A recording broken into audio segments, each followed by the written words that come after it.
6개월 만에 찾아온 아침 손님은 낯선 사람이었습니다. 이 건물이 지난달에 매매가 완료되었습니다.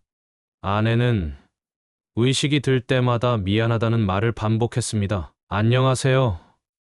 저는 박성철입니다. 올해 67세이고 25년간 백반집을 운영해온 사장입니다. 제가 오늘 여러분께 들려드릴 이야기는 우리 부부의 마지막 이야기입니다. 매일 아침 4시 저는 어김없이 식당 셔터를 올립니다. 아내는 이미 주방에서 밑반찬을 준비하고 있지요. 시장 골목에 울려 퍼지는 셔터 소리가 마치 우리 가게의 알람시계 같습니다. 그 소리를 신호로 옆 가게들도 하나둘씩 문을 열기 시작합니다. 여보, 오늘은 무청김치가 떨어졌으니 장 보러 가야겠어요. 아내의 말에 고개를 끄덕이며 앞치마를 맵니다. 식당 안으로 들어서는 새벽 공기가 차갑습니다. 형광등 불빛 아래 반짝이는 냉장고와 깨끗이 정돈된 테이블들이 하루의 시작을 알립니다. 벽에 걸린 낡은 시계는 어김없이 똑딱거리며 시간을 재촉합니다. 첫 손님은 늘 새벽 5시 반이면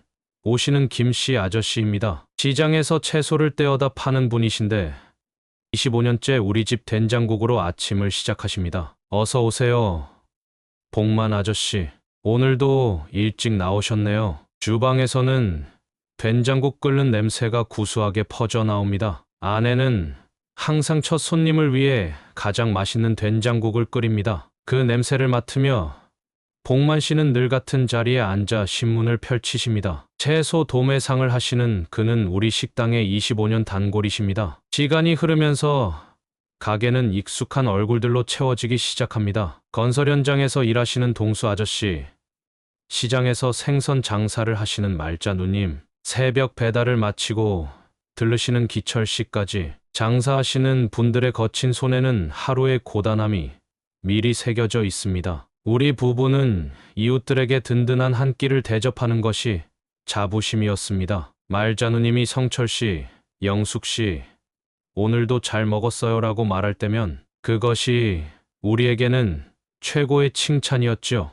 골목 시장의 아침은 이렇게 시작됩니다. 25년간 한결같았던 우리의 일상이 그날도 평소와 다르지 않게 시작되었습니다. 25년 전 우리 부부가 이 골목에 처음 들어섰을 때가 떠오릅니다. 그때 우리는 30이 넘은 나이였고 전세금 1,000만 원을 가지고 시작했습니다. 여보, 우리가 잘할 수 있을까요? 아내의 걱정 어린 목소리가 아직도 생생합니다. 처음에는 손님이 거의 없어서 힘들었습니다. 하루 종일 문만 열어놓고 앉아있다가 저녁이면 반찬을 싸들고 골목골목 다니며 인사를 다녔죠. 지금은 우리 집 단골인 상현이가 그때 부동산을 처음 시작했을 때입니다. 젊은 시절의 오상현 씨는 매일 아침 우리 가게에 들러 커피 한 잔을 마시곤 했습니다. 장사를 시작한 지 2년이 지나자 시장이 조금씩 활기를 띠기 시작했습니다. 말자 누님도 그때 시장에 자리를 잡았지요. 처음에는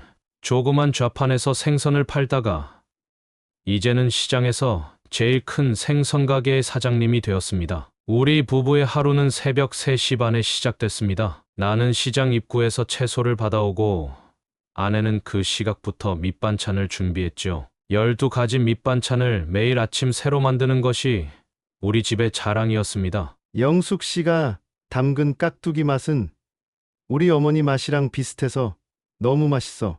손님들의 그런 말 한마디에 힘을 내서 다음 날도 새벽을 이겼습니다. 주방 한 구석에 놓인 낡은 냉장고도 우리의 역사입니다. 처음 가게를 열 때 중고로 산 것인데 아직도 묵묵히 제 일을 해내고 있습니다. 아들 준호가 어렸을 때는 이 가게가 아이의 놀이터였습니다. 학교가 끝나면 매일 이곳에 와서 숙제를 하고 저녁이면 단골 손님들과 장난을 치곤 했죠. 동수 아저씨가 매일 준호에게 사탕을 하나씩 주던 기억이 납니다. 세월이 참 빠르게도 흘러갔네요. 이제는 준호도 아들을 둔 아버지가 되었으니 말입니다. 우리 가게에는 특별한 전통이 하나 있습니다. 1년에 한 번 신정에는 단골 손님들과 함께 떡국을 먹는 것입니다. 아내가 새벽부터 곰국을 끓이면 손님들이 각자 집에서 떡을 가져옵니다. 복만 씨, 올해도 떡국떡은 꼭 맡아주세요. 복만 씨의 어머님이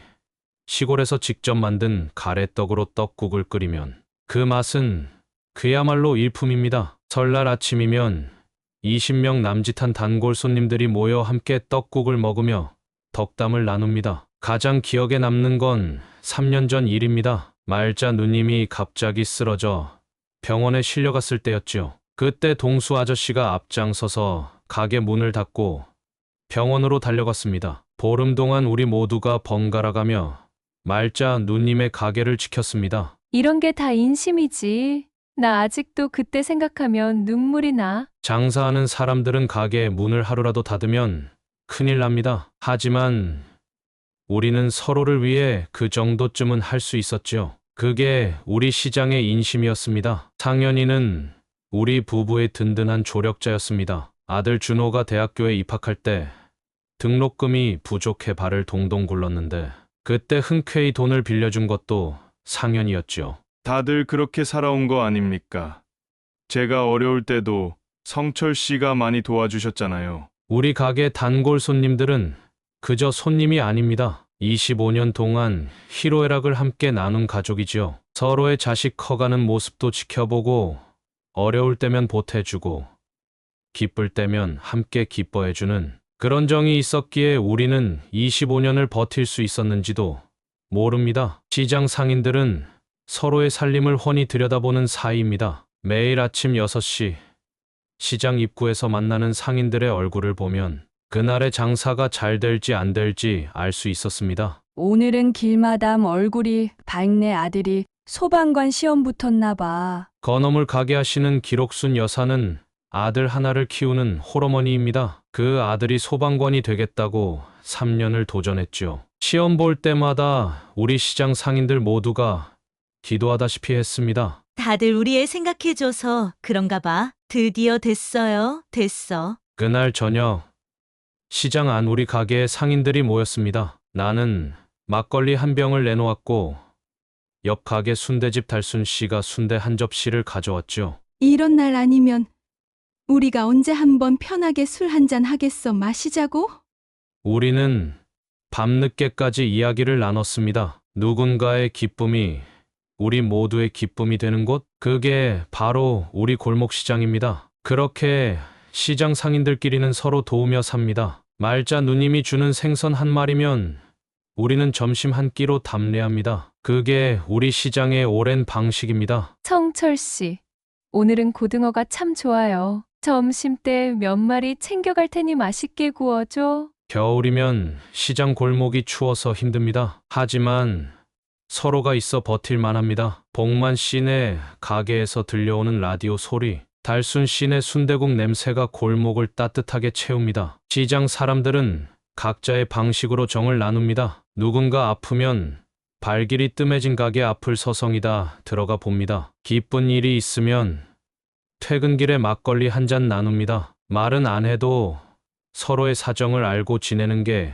우리 시장입니다. 아들 준호가 미영이와 결혼한 것은 7년 전의 일입니다. 건설회사에 다니는 아들은 매주 일요일이면 아내와 함께 우리 식당을 찾았습니다. 처음 며느리를 만났을 때가 생각납니다. 보험 설계사로 일한다는 그녀는 단정한 정장 차림이었고 말씨도 공손했습니다. 아내는 첫눈에 며느리가 마음에 들었다며 연신 웃음꽃을 피웠습니다. 주말이면 늘 찾아오는 아들 부부의 모습은 우리 부부에게 큰 기쁨이었습니다. 아들은 항상 자신의 회사 이야기를 하며 밝은 미소를 지었고 며느리는 조용히 그의 옆에서 고개를 끄덕이곤 했습니다. 가끔 손주들 학원비나 생활비 때문에 힘들다는 이야기를 할 때면 아내는 늘 주방에서 무언가를 챙겨주곤 했습니다. 미영아, 이거 반찬 좀 싸가지고 가렴. 하지만 시간이 지날수록 아들 부부의 방문에는 미묘한 긴장감이 감돌기 시작했습니다. 처음에는 몰랐습니다. 며느리의 눈빛이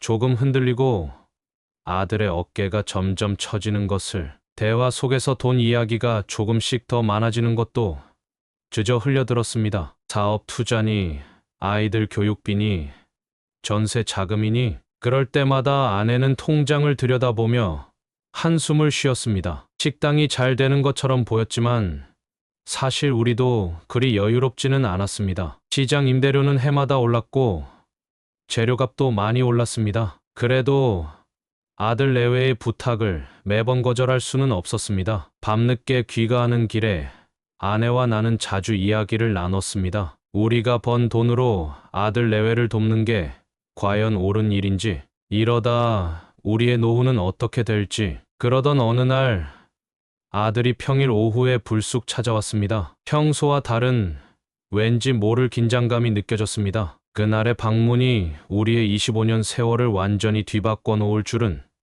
그때는 미처 알지 못했습니다. 준호와 미영이 사이에는 두 아이가 있습니다. 첫째 지수는 이제 초등학교 6학년, 둘째 민수는 4학년입니다. 아이들이 어렸을 때는 주말마다 우리 가게에서 시간을 보냈습니다. 주방 한켠에 아이들의 장난감 상자가 있었고 그 옆에는 그림 그리기 세트도 놓여 있었죠. 시장 골목을 뛰어다니며 놀던 아이들의 웃음소리가 아직도 귓가에 생생합니다. 지수는 할머니를 닮아 부지런하고 야무진 아이입니다. 주말이면 일찍 일어나 할머니 일을 돕겠다고 앞치마를 두르고 주방에 들어섰습니다. 김치를 썰다가 손을 베어도 울지 않고 씩씩하게 웃던 모습이 눈에 선합니다. 지수가 직접 썰어 담은 김치를 손님상에 올릴 때면 아내의 얼굴에는 자부심이 가득했습니다. 민수는 제 성격을 닮았다고들 합니다. 조용하고 꼼꼼한 아이입니다. 가게 한 구석에서 책을 읽거나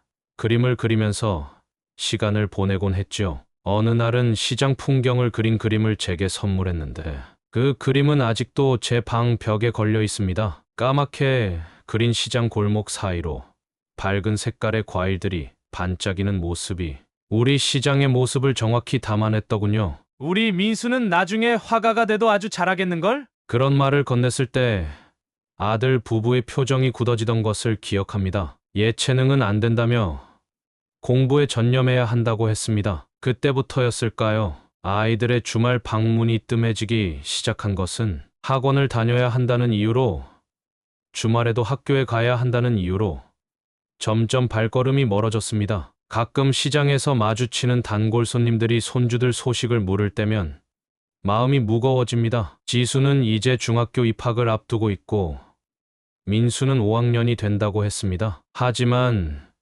최근 6개월 동안 아이들 얼굴을 보지 못했습니다. 명절에 잠깐 들른 것이 전부입니다. 그마저도 피곤해 보이는 아이들의 모습에 마음이 아팠습니다. 주방 한 구석에는 여전히 아이들의 장난감 상자가 놓여 있습니다. 아내는 가끔 그 상자를 열어보며 한숨을 쉽니다. 언젠가 아이들이 다시 그 장난감을 가지고 놀 날이 올까요? 시장 골목을 달리며 웃음 짓던 그때처럼, 할머니 주방에서 김치를 썰던 그때처럼, 구석에 앉아 그림을 그리던 그때처럼. 하지만 시간은 계속 흐르고 아이들은 자신들만의 길을 가고 있습니다. 처음에는 아주 작은 것들이었습니다. 아이들 학원비가 조금 모자란다거나 이번 달 관리비가 예상보다 많이 나왔다는 이야기들. 그때마다 아내는 조용히 봉투를 건네곤 했습니다. 저는 그런 아내를 말리지 않았습니다. 자식 이기는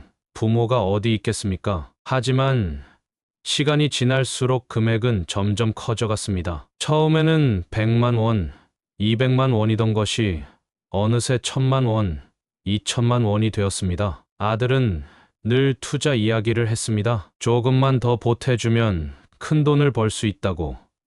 그러면 우리 노후도 책임지겠다고 했죠. 며느리는 말없이 옆에서 고개를 끄덕였습니다. 아버지, 이번이 마지막이에요. 제가 꼭 성공해서 갚을게요. 매번 마지막이라던 돈은 끝이 없었습니다. 우리 부부는 밤마다 통장 잔고를 확인했습니다. 25년간 모아온 돈이 조금씩 줄어드는 것을 보며 가슴 한켠이 무거워졌습니다. 시장 임대료도 오르고 물가도 오르는데 우리의 노후는 어떻게 될지 걱정이 됐습니다. 식당 운영도 예전 같지 않았습니다. 코로나 이후로 장사가 힘들어졌지만 그래도 단골 손님들 덕에 그럭저럭 버텨왔습니다. 하지만 아들 내외의 요구가 늘어날수록 가게 운영은 빠듯해졌습니다. 재료비를 아끼려고 반찬 가짓수를 줄이자 단골 손님들의 발길도 조금씩 줄어들었습니다. 며느리는 카드값이 밀렸다며 울먹였고 아들은 회사에서 승진하려면 돈이 필요하다고 했습니다. 퇴근 후 술에 취해 들어와 무릎을 꿇고 우는 아들을 보며 아내는 결국 적금을 해약했습니다. 우리의 마지막 노후 자금이었습니다. 시장 상인들은 알았을까요? 매일 아침 마주치는 제 얼굴에 드리워진 그늘을 복만 씨는 가끔 걱정스러운 눈빛으로 저를 바라보았고 말자 누님은 평소보다 더 많은 생선을 가져다 주었습니다. 하지만 저는 아무 말도 하지 않았습니다. 자식 문제를 남에게 말한다는 것이 부끄러웠기 때문입니다. 그렇게 우리 부부의 통장은 점점 바닥을 드러냈고 아들의 요구는 계속되었습니다. 마지막 남은 것은 이 가게가 있는 건물의 등기 권리증뿐이었습니다. 그날은 유난히 비가 많이 내렸습니다. 오후 시간 손님이 거의 없는 식당에 아들이 들어섰습니다. 평소라면 있을 수 없는 시간이었습니다. 양복 차림의 아들은 어딘가 초조해 보였고 구두는 비에 젖어 있었습니다. 손에는 검은색 서류 가방을 들고 있었습니다. 아내는 주방에서 설거지를 하고 있었고 저는 텅 빈 테이블을 닦고 있었습니다. 평소 같았으면 주말에나 볼 수 있는 아들의 모습에 가슴이 철렁했습니다. 무언가 크게 잘못되었다는 직감이 들었습니다. 아버지, 어머니, 저 회사 그만뒀습니다. 순간 아내의 손에서 그릇이 떨어져 깨지는 소리가 날 것만 같았습니다. 하지만 아내는 그저 조용히 손을 멈췄을 뿐입니다. 어쩌면 이미 예감하고 있었는지도 모르겠습니다. 최근 들어 아들의 목소리가 점점 더 다급해졌었으니까요. 15년을 다닌 회사였습니다. 대리로 시작해서 과장까지 올랐고 이제 곧 차장 진급도 바라보고 있었습니다. 그런 회사를 그만두었다는 게 믿기지 않았습니다. 아들은 퇴직금을 받았다며 통장을 꺼내 보여줬습니다. 4천만 원. 꽤 큰 돈처럼 보였지만 한 가정의 생계를 책임지기에는 턱없이 부족한 금액이었습니다. 저는 아들의 얼굴을 물끄러미 바라보았습니다. 마흔을 바라보는 아들의 이마에는 어느새 주름이 깊게 패여 있었고 눈가에는 피곤함이 가득했습니다. 그동안 얼마나 많은 고민을 했을지, 얼마나 많은 밤을 뒤척였을지 짐작할 수 있었습니다. 식당 창밖으로는 여전히 비가 내리고 있었습니다. 빗소리가 마치 시계 초침 소리처럼 들렸습니다. 시간은 멈추지 않고 흘러가는데 우리 가족의 시간은 그 자리에 멈춰 선 것만 같았습니다. 아내는 주방에서 나와 아들 옆에 조용히 앉았습니다. 그리고 아들은 조심스럽게 입을 열었습니다. 원룸을 짓자는 이야기, 건물을 담보로 대출을 받자는 이야기, 그리고 며칠 뒤 며느리가 찾아왔습니다. 평소의 단정한 정장 차림이 아닌 소박한 티셔츠 차림이었습니다. 화장기 없는 얼굴은 피곤해 보였고 손톱은 다 갈라져 있었습니다. 식당 문을 열고 들어서는 그녀의 어깨는 유난히 작아 보였습니다. 저녁 장사 준비로 분주한 시간이었지만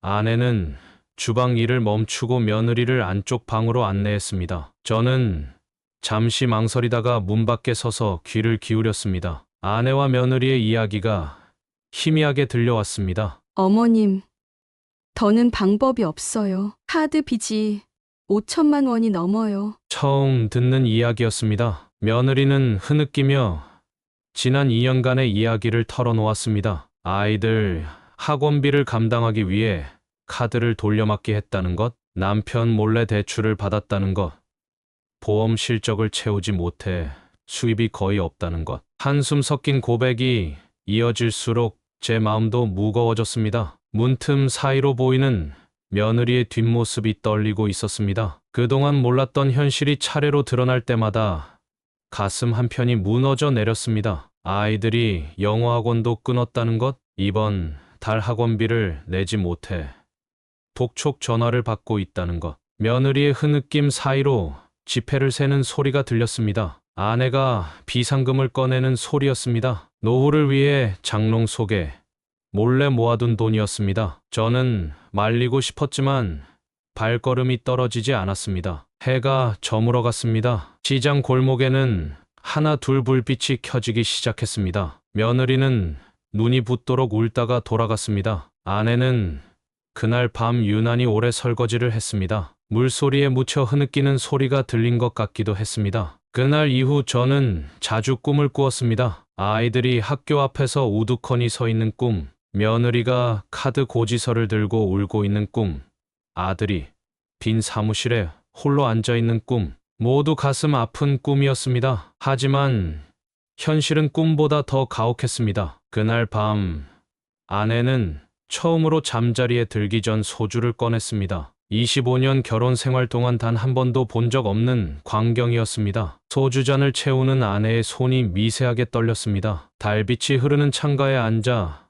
아내는 오랫동안 말없이 잔만 바라보았습니다. 여보, 우리가 잘못 키운 걸까요? 첫 잔을 비우고 나서야 아내가 입을 열었습니다. 준호를 키우면서 무엇이 부족했는지, 어디서부터 잘못된 것인지 자책하는 목소리였습니다. 저는 아무 말도 할 수 없었습니다. 단지 아내의 떨리는 어깨를 바라보며 가만히 앉아 있을 뿐이었습니다. 아내는 이야기를 이어갔습니다. 손주들이 학원에서 쫓겨나면 어쩌냐고, 카드빚 독촉에 시달리는 며느리를 어떻게 보고만 있느냐고, 준호가 어렸을 때 일을 하느라 제대로 돌보지 못한 것이 이런 결과를 불러온 것은 아닌지 자책했습니다. 밤이 깊어갈수록 아내의 한숨은 깊어졌습니다. 달빛은 점점 희미해졌고 방 안에는 어둠만이 짙게 깔렸습니다. 아내는 세 번째 소주병을 비우고 나서야 본심을 털어놓았습니다. 건물을 담보로 대출을 받아주자는 이야기였습니다. 시장 안에서 25년을 버텨온 우리의 마지막 보루와도 같은 건물이었습니다. 이 자리에서 우리는 손주들을 키웠고 단골 손님들과 정을 나눴으며 시장 사람들과 한 식구처럼 지내왔습니다. 그 모든 것을 한 번에 걸어야 한다는 생각에 가슴이 무거웠습니다. 새벽녘 아내는 결국 쓰러지듯 잠들었습니다. 피곤해 절은 얼굴 위로 눈물 자국이 선명했습니다. 저는 밤새 잠들지 못했습니다. 창밖으로 보이는 시장 골목을 바라보며 깊은 생각에 잠겼습니다. 복만 씨의 채소 가게, 말자 누님의 생선 가게, 달순 씨의 순대 가게, 모두가 우리의 이웃이자 가족이었습니다. 그들과 나눈 수많은 추억들이 주마등처럼 스쳐 지나갔습니다. 이 모든 것들을 잃게 될지도 모른다는 생각에 눈시울이 붉어졌습니다. 아침이 밝아올 무렵 아내는 다시 평소의 모습으로 돌아와 있었습니다. 마치 어젯밤의 일은 없었다는 듯이 묵묵히 주방으로 향했습니다. 하지만 저는 알고 있었습니다. 아내의 마음 한켠에 자리 잡은 무거운 결심을.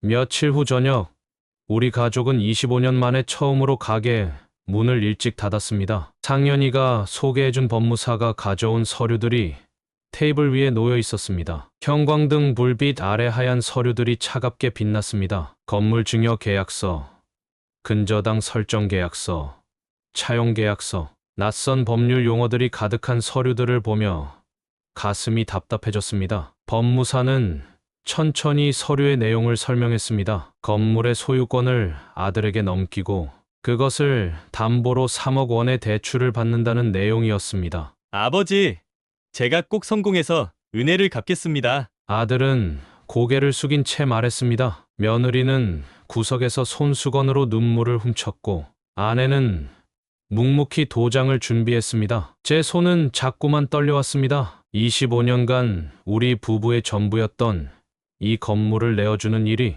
이렇게 쉽게 끝나버리는 것인지 현실감이 없었습니다. 복만 씨가 채소를 납품하러 왔다가 닫힌 문을 보고 걱정스러운 목소리로 전화를 했습니다. 괜찮냐고, 무슨 일 있느냐고. 저는 그저 피곤해서 일찍 닫았다고 둘러댔습니다. 거짓말을 하는 제 목소리가 떨리는 것을 복만 씨는 알아챘을까요? 도장을 찍는 순간 25년의 세월이 주마등처럼 스쳐 지나갔습니다. 처음 이 가게 문을 열던 날, 아들이 학교 다닐 때 이 자리에서 숙제하던 모습, 손주들이 뛰어다니던 모습, 단골 손님들과 나누었던 수많은 이야기들, 그 모든 것들이 이제 남의 것이 된다고 생각하니 눈앞이 흐려졌습니다. 법무사가 돌아간 후 가게 안에는 무거운 정적만이 흘렀습니다. 아들 부부는 고개를 숙인 채 자리에서 일어났고 저는 굳은 몸으로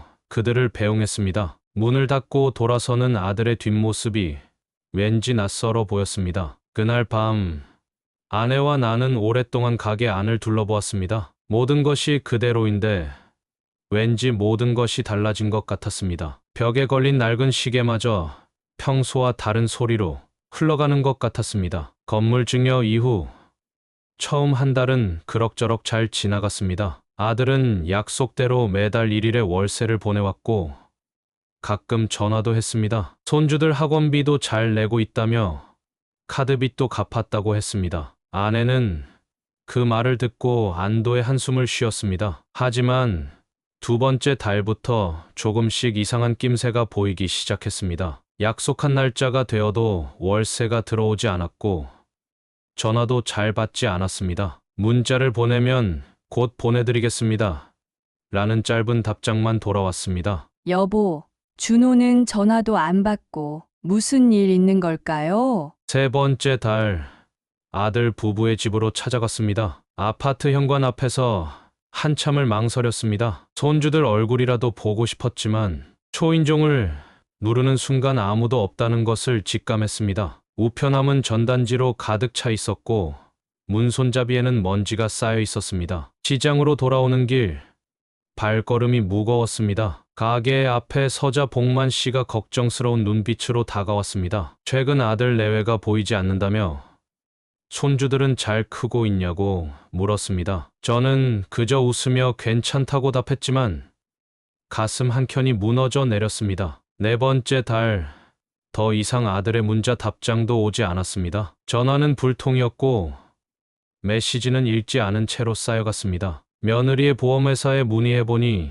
이미 2달 전에 퇴사했다고 했습니다. 아이들이 다니던 학원에도 연락해보았지만 3개월째 등록하지 않았다는 답변뿐이었습니다. 밤이면 아내는 몰래 아들의 어릴 적 사진을 꺼내보곤 했습니다. 고사리 같은 손으로 밥을 먹던 모습, 학교 운동회에서 달리기를 하던 모습, 중학교 입학식 날의 모습. 그 사진들을 보며 아내는 소리 없이 눈물을 흘렸습니다. 시장 사람들의 시선도 달라졌습니다. 누군가는 우리를 동정하는 눈빛으로, 또 누군가는 수군거리는 눈빛으로 바라보았습니다. 하루하루가 지날수록 현실은 더욱 냉혹해졌고 우리는 점점 더 깊은 절망으로 빠져들어갔습니다. 6개월 만에 찾아온 아침 손님은 낯선 사람이었습니다. 양복을 깔끔하게 차려입은 중년 남성은 자신을 부동산 중개사라고 소개했습니다. 이 건물의 새 주인이 보냈다는 말에 저는 그 자리에 얼어붙었습니다. 이 건물이 지난달에 매매가 완료되었습니다.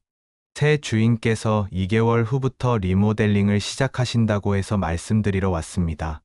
순간 온몸에서 힘이 빠졌습니다. 주방에서 일하던 아내의 손에서 그릇이 떨어져 깨졌지만 아무도 신경 쓰지 않았습니다. 아들이 우리 몰래 건물을 팔았다는 사실이 믿기지 않았습니다. 구청에 가서 확인해 보니 모든 것이 사실이었습니다. 등기부등본에는 이미 새로운 주인의 이름이 적혀 있었습니다. 매매 금액은 7억 원, 대출금 3억을 제하고도 4억의 차익이 났지만 그 돈은 어디로 갔는지 알 수 없었습니다. 시장으로 돌아오는 길, 하늘이 무너지는 것 같았습니다. 25년간 우리의 모든 것을 쏟아부은 식당, 단골 손님들과의 추억이 깃든 공간, 손주들이 자라난 이곳, 그 모든 것들이 한순간에 타인의 것이 되어버렸다는 현실이 받아들여지지 않았습니다. 상현이가 법적 대응을 해보자고 했지만 이미 모든 서류는 합법적으로 처리되어 있었습니다. 아들에게 건물을 증여한 순간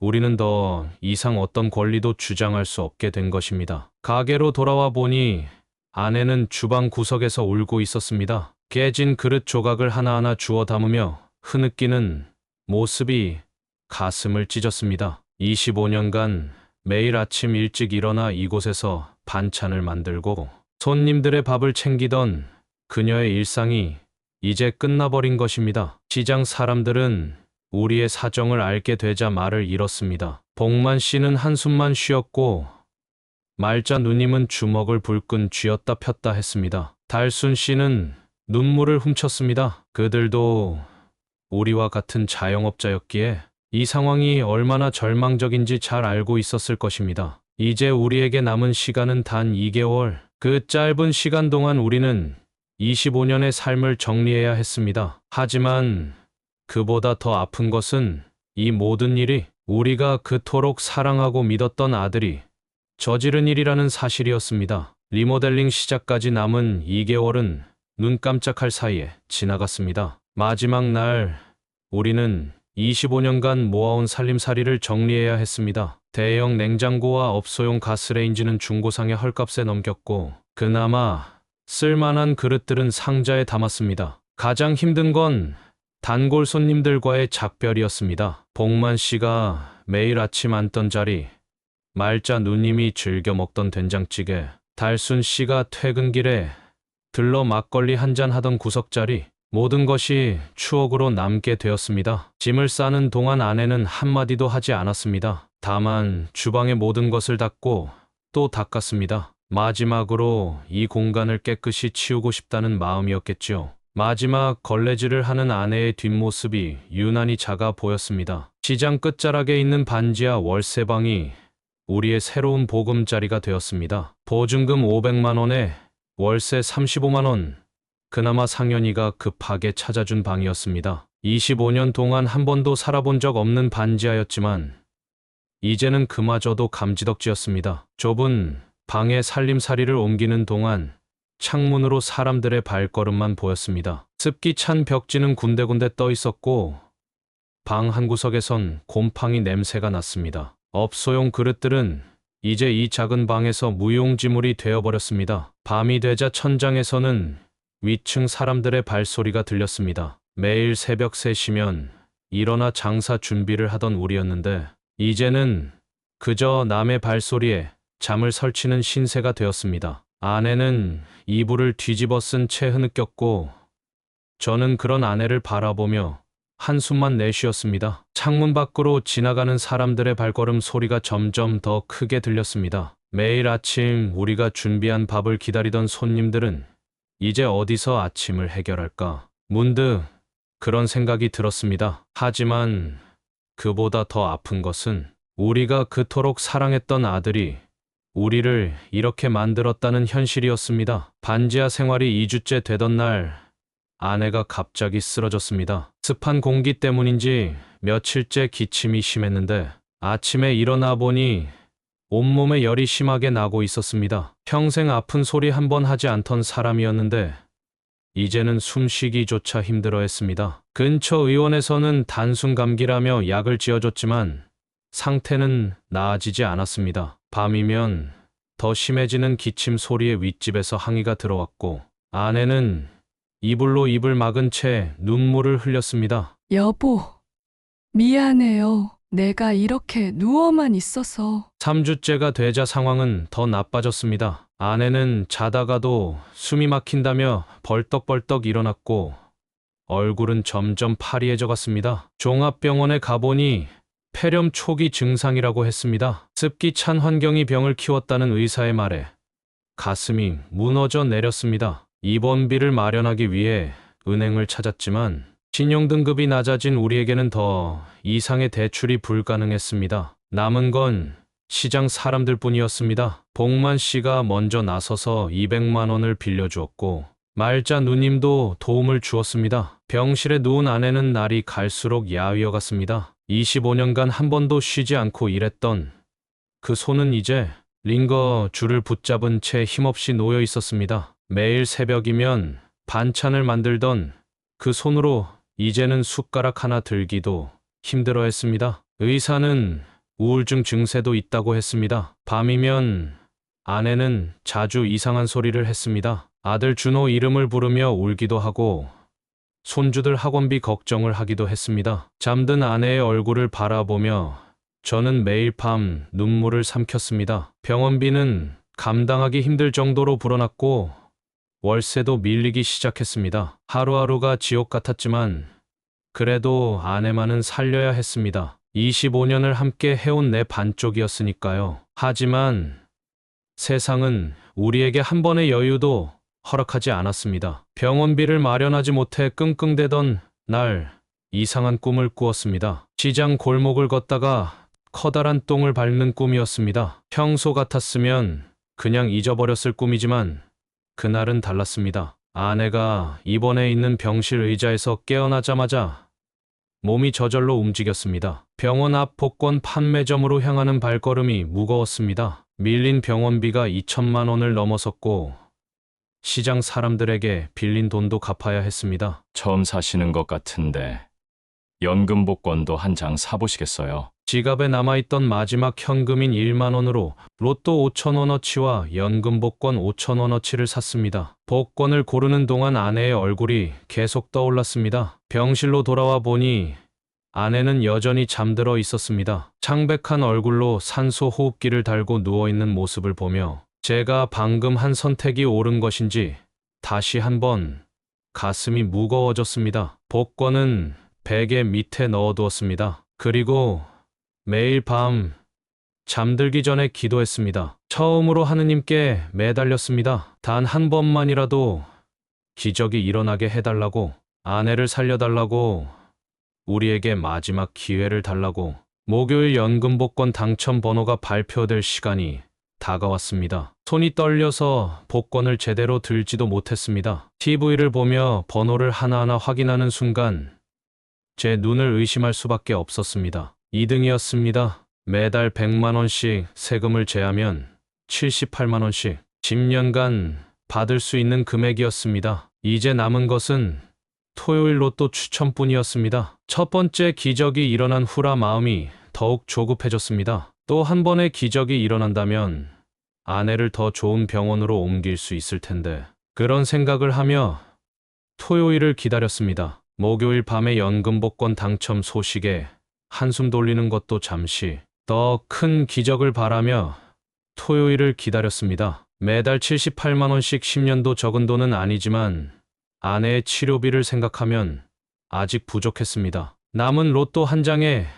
모든 희망을 걸어야 했습니다. 그리고 마침내 토요일 저녁이 왔습니다. 숫자가 하나둘 공개될 때마다 심장이 터질 것 같았습니다. 마지막 번호까지 확인했을 때 또 한 번 기적이 일어났습니다. 로또 2등, 약 1억 원의 당첨금이었습니다. 일주일 사이에 그 개의 복권이 당첨되는 믿기지 않는 일이 벌어진 것입니다. 여보, 이제 살 수 있어요. 산소 호흡기를 끼고 누워있는 아내에게 속삭이듯 말했습니다. 아내는 희미하게 눈을 떴다가 다시 감았지만 그 짧은 순간 입가에 미소가 스쳤습니다. 그 모습을 보는 순간 눈물이 터져 나왔습니다. 월요일 아침 일찍 연금 복권 당첨금 관리 상담을 받으러 갔습니다. 매달 78만 원씩 10년간 로또 당첨금 수령 절차도 시작했습니다. 1억 원에서 세금을 제하고 나면 7,800만 원 정도라고 했습니다. 가장 먼저 한 일은 밀린 병원비를 정산하는 것이었습니다. 간호사들의 표정도 한결 편해졌습니다. 시장 사람들에게 빌린 돈도 하나하나 갚아 나갔습니다. 복만 씨는 돈을 받으며 눈시울을 붉혔고 말자 누님은 다행이라며 눈시울을 붉혔습니다. 당첨 소식이 시장에 퍼지자 병실은 금세 꽃바다가 되었습니다. 다들 과일이나 영양제를 한 알음 안고 왔습니다. 하지만 그들의 눈빛 속에는 걱정이 깃들어 있었습니다. 아내의 창백한 얼굴이 나아질 기미가 보이지 않았기 때문입니다. 돈은 생겼지만 시간은 되돌릴 수 없다는 것을 그때 처음 깨달았습니다. 매일 아침 일어나 첫 번째로 하는 일은 아내의 얼굴을 살피는 것이었습니다. 조금이라도 혈색이 돌아오길, 조금이라도 미소를 지어주길 바라면서 우리에게 남은 시간이 얼마나 될지 아무도 알 수 없었습니다. 복권 당첨금으로 병원비 걱정은 덜었지만 아내의 상태는 나아질 기미가 보이지 않았습니다. 오히려 날이 갈수록 더 나빠졌습니다. 폐렴 증세가 심해져 산소 호흡기의 수치를 올려야 했고 밤이면 마른 기침이 끊이질 않았습니다. 병실 창가에 놓인 가습기가 하얀 수증기를 뿜어내도 아내의 기침은 멈추지 않았습니다. 간호사들이 체위를 바꿔주고 가래를 뽑아내는 처치를 할 때마다 아내는 괴로워했습니다. 그런 모습을 볼 때면 가슴이 찢어질 듯 아팠습니다. 아내는 의식이 들 때마다 미안하다는 말을 반복했습니다. 의사는 매일 아침 해진 때마다 걱정스러운 표정을 지었습니다. 항생제를 바꿔보고 새로운 치료법을 시도해봐도 아내의 상태는 좋아지지 않았습니다. 폐 속의 염증이 점점 더 번져가고 있다고 했습니다. 밤이면 아내는 헛소리를 했습니다. 새벽에 일어나 반찬을 해야 한다며 자리에서 일어나려 했고 손님들 밥을 챙겨야 한다며 안절부절 못했습니다. 그럴 때마다 저는 아내의 손을 꼭 잡았습니다. 점점 말라가는 그 손이 너무나 가벼웠습니다. 병실 의자에 앉아 아내의 숨소리를 들으며 밤을 지새웠습니다. 가끔 병실 천장에 비치는 달빛을 보며 생각했습니다. 돈이 생겨도 살 수 없는 것들이 이토록 많다는 것을, 아내의 건강도 우리의 시간도 그 어느 것 하나 돈으로는 살 수 없다는 것을. 하루 종일 병실에서 아내를 간병하는 것이 제 일상이 되었습니다. 아침이면 세수를 돕고 점심때는 미음을 떠먹이고 저녁이면 몸을 닦아주는 일을 반복했습니다. 간호사들은 제가 간병하는 모습을 보며 칭찬을 했습니다. 아내의 등에 침상 욕창이 하나도 없다며 대단하다고 하셨습니다. 하지만 그건 당연한 일이었습니다. 평생 저를 위해 헌신한 아내였으니까요. 밤중에 물을 찾는 아내의 목소리가 들리면 번개처럼 일어났습니다. 스펀지 막대로 입술을 적셔주고 얼음칩을 녹여 한 모금씩 먹였습니다. 아내는 그런 저를 보며 미안하다는 듯 눈물을 흘렸습니다. 병실 창 너머로 계절이 바뀌어 갔습니다. 매일 아침 커튼을 걷고 창문을 열어 환기를 시키면서 시장 골목을 바라보았습니다. 복만 씨가 채소를 나르고 말자 누님이 생선 좌판을 펴는 모습이 보였습니다. 그들은 가끔 병실 쪽을 올려다보며 손을 흔들었습니다. 병실에서의 시간은 천천히 흘렀습니다. 링거액이 한 방울씩 떨어지는 소리를 들으며 시간을 보냈습니다. 아내의 숨소리가 잠잠해질 때면 불안해서 고개를 들어 살폈고 기침이 심해질 때면 등을 두드려 주었습니다. 회진 시간이 가장 긴장되는 순간이었습니다. 의사의 표정을 살피고 차트의 수치를 확인하고 간호사들의 대화에 귀 기울이며 아내의 상태를 가늠했습니다. 하지만 날이 갈수록 의사의 표정은 무거워졌고 간호사들의 발걸음은 조심스러워졌습니다. 시장 사람들이 문병을 올 때면 제가 잠시 자리를 비울 수 있는 시간이었습니다. 하지만 화장실에 다녀오는 잠깐의 시간조차 마음이 불안했습니다. 아내 곁을 지키는 것, 그것이 이제 제가 할 수 있는 유일한 일이었습니다. 그날도 평소와 다르지 않은 아침이었습니다. 여느 때처럼 커튼을 걷고 창문을 열어 환기를 시켰습니다. 시장에서는 상인들이 분주히 움직이고 있었고 아내는 평소보다 숨소리가 조금 고르게 들렸습니다. 점심 무렵 아내가 문득 또렷한 목소리로 말을 걸었습니다. 몇 달 만에 듣는 선명한 목소리였습니다. 여보, 우리 가게 손님들은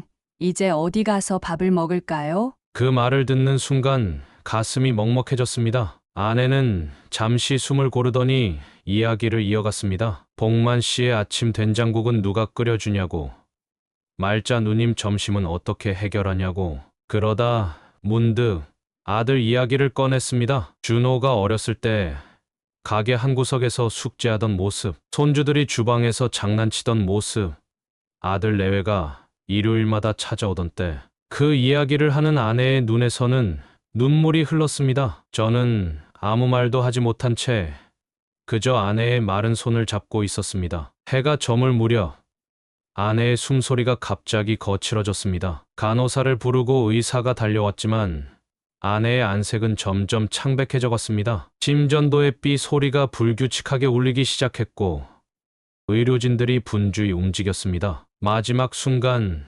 아내는 제 손을 꼭 잡았습니다. 그리고 희미한 미소를 지었습니다. 마치 괜찮다고 말하는 것 같았습니다. 그렇게 아내는 조용히 눈을 감았습니다. 창밖에서는 시장의 저녁 소리가 들려왔고 병실 안에는 긴 평온이 찾아왔습니다. 시계는 6시를 가리키고 있었습니다. 우리 가게에서 저녁 장사를 시작하던 시간이었습니다. 창가에 걸린 링거액이 마지막 한 방울을 떨어뜨렸고 저는 아내의 차가워진 손을 붙잡은 채 그대로 굳어버렸습니다. 병실 밖에서는 시장 상인들의 웅성거림이 들렸고 누군가 문을 두드렸지만 저는 일어설 수가 없었습니다. 25년을 함께한 제 반쪽이 이제는 영영 돌아올 수 없는 곳으로 떠나버린 것입니다. 장례식장에는 시장 사람들의 발길이 이어졌습니다. 복만 씨는 장례 비용을 계산하는 제 곁에서 한숨도 자지 않고 지켜주었고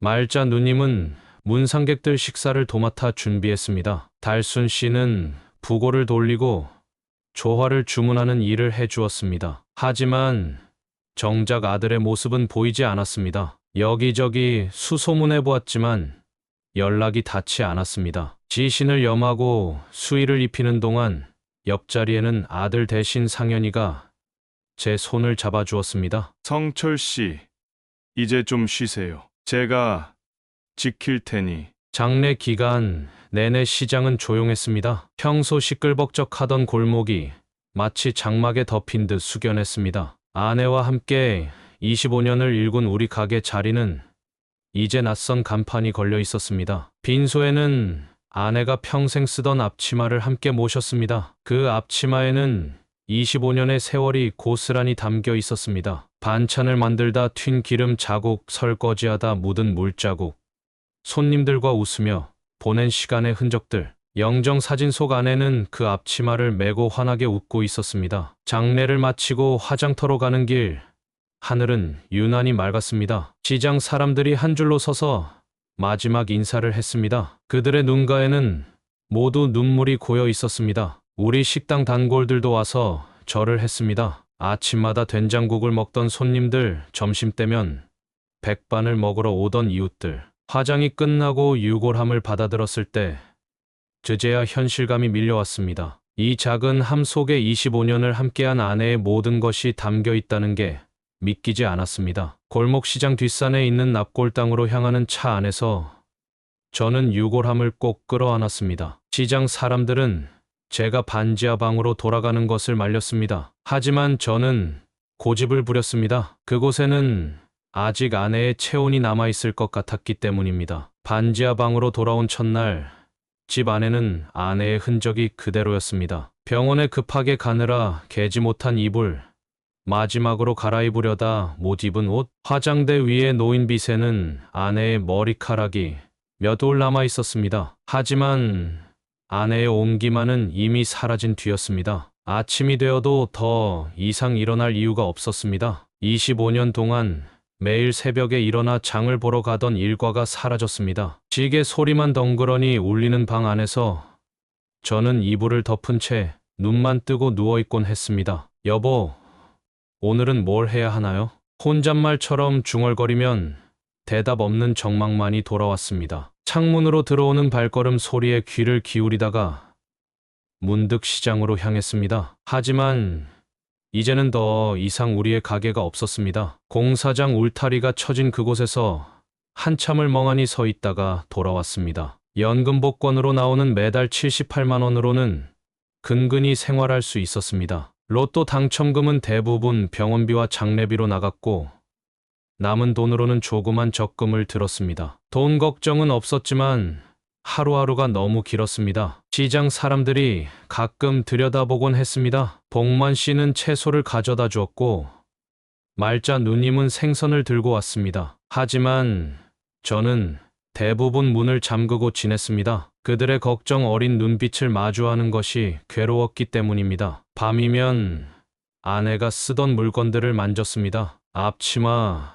주방장갑, 반찬통, 장보기 메모가 적힌 수첩. 그것들을 정리하려다가도 차마 손을 대지 못하고 그대로 두었습니다. 아내의 흔적을 지우는 것 같아 무서웠기 때문입니다. 달력의 날짜는 계속 넘어갔지만 저의 시간은 그날에 멈춰 있는 것 같았습니다. 아내가 떠난 그날 시계가 가리키던 6시. 우리 가게에서 저녁 장사를 시작하던 그 시간에 아내가 떠난 지 3개월이 지났을 무렵 몸에 이상이 나타나기 시작했습니다. 밤에 잠을 이루지 못하고 낮에는 계속 졸리다가도 누우면 다시 잠이 오지 않았습니다. 식욕도 사라져서 하루에 한 끼도 먹기 힘들었습니다. 시장 사람들이 가져다 준 반찬도 냉장고에서 상하기 일쑤였습니다. 복만 씨가 처음 이상을 눈치챘습니다. 며칠째 문이 꼭 닫혀 있는 제 방을 찾아왔다가 살이 급격히 빠진 제 모습을 보고 깜짝 놀랐습니다. 성철 씨,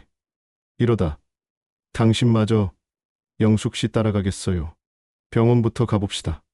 동네 의원에서는 큰 병원을 가보라고 했습니다. 대학병원 정신건강의학과에서 검사를 받으니 중증 우울증이라는 진단이 나왔습니다. 의사는 약을 처방하면서 규칙적인 생활과 상담을 권했지만 저는 약만 받아들고 병원을 나왔습니다. 창밖을 보는 것도 힘들어졌습니다. 시장 골목에서 들려오는 소리가 귀에 거슬렸고 사람들의 웃음소리는 가슴을 후벼 파고들었습니다. 방 안에서는 아내의 흔적이 저를 괴롭혔고 밖에서는 아내가 없는 현실이 저를 덮쳤습니다. 약을 먹어도 나아지는 것 같지 않았습니다. 오히려 약을 먹고 나면 더 멍해졌습니다. 시간이 어떻게 흘러가는지도 모르게 되었고 며칠째 씻지도 않고 지내기도 했습니다. 휴대폰은 꺼놓은 지 오래였고 초인종이 울려도 문을 열어주지 않았습니다. 시장 사람들의 걱정이 커져갔습니다. 상현이가 매일같이 들여다보았고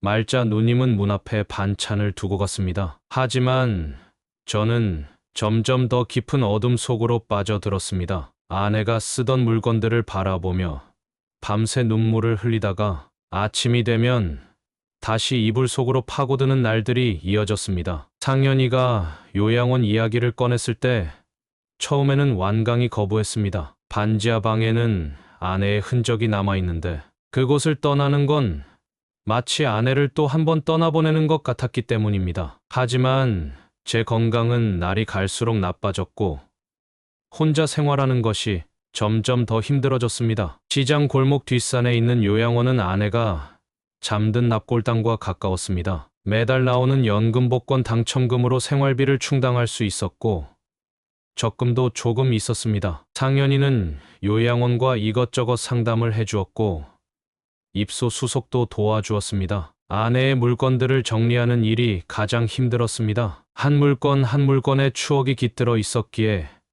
하나를 버리는데도 한참이 걸렸습니다. 결국 대부분을 상자에 담아 요양원 창고에 보관하기로 했습니다. 앞치마 하나만 가지고 가기로 했습니다. 요양원 방은 생각보다 깨끗했습니다. 창문 너머로는 시장이 보였고 멀리 아내가 잠든 납골당도 보였습니다. 아침이면 시장의 소음이 희미하게 들려왔고 저녁이면 시장의 불빛이 창을 물들였습니다. 처음에는 적응하기가 힘들었습니다. 매일 정해진 시간에 식사하고 운동하고 프로그램에 참여하는 일이 낯설었습니다. 하지만 시간이 지나면서 조금씩 나아졌습니다. 약도 제때 먹을 수 있었고 밤에도 조금씩 잠을 이룰 수 있게 되었습니다. 시장 사람들은 일주일에 한 번씩 찾아왔습니다. 복만 씨는 과일을 들고 왔고 말자 누님은 반찬을 가져왔습니다. 그들과 이야기를 나누다 보면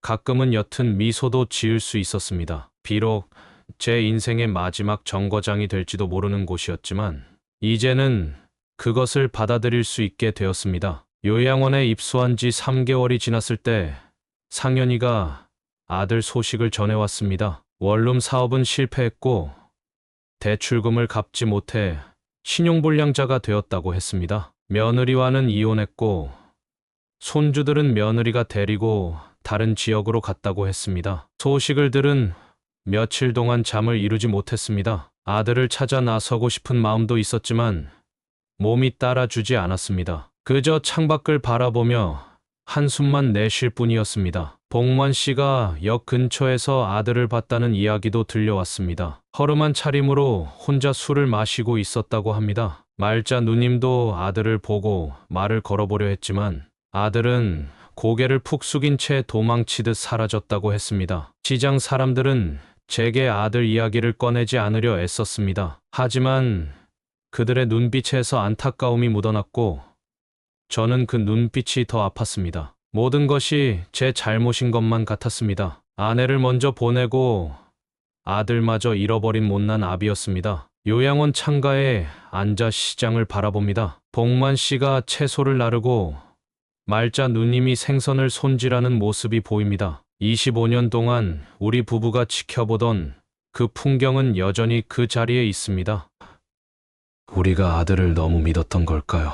아내의 앞치마를 무릎에 올려놓고 매일 중얼거립니다. 건물을 빼앗기고 월세방으로 쫓겨나 아내가 병들었고 결국 당신을 떠나보내고 말았습니다. 이제 와 후회한들 무슨 소용이 있을까요? 복권에 당첨되어 병원비는 해결했지만 이미 당신의 병은 너무 깊어져 있었습니다. 그저 마지막 순간만큼은 편하게 보내줄 수 있어서 다행이라고 생각합니다. 당신은 늘 그랬죠. 모든 걸 덤덤히 받아들이고 웃음으로 넘기곤 했죠. 아마도 지금 이런 저를 보고 있다면 여보, 이제 그만 자책하세요라고 말했을 것 같습니다. 창밖으로 보이는 납골당에는 당신이 고요히 잠들어 있습니다. 매주 한 번씩 찾아가지만 그저 서성이다 올 뿐입니다. 무슨 말을 해야 할지 아직도 모르겠습니다. 시장 사람들이 우리 이야기를 기억해 줄 때면 그래도 우리가 헛살지는 않았다는 생각이 듭니다. 당신의 된장국 맛이 그립다는 복만 씨의 말에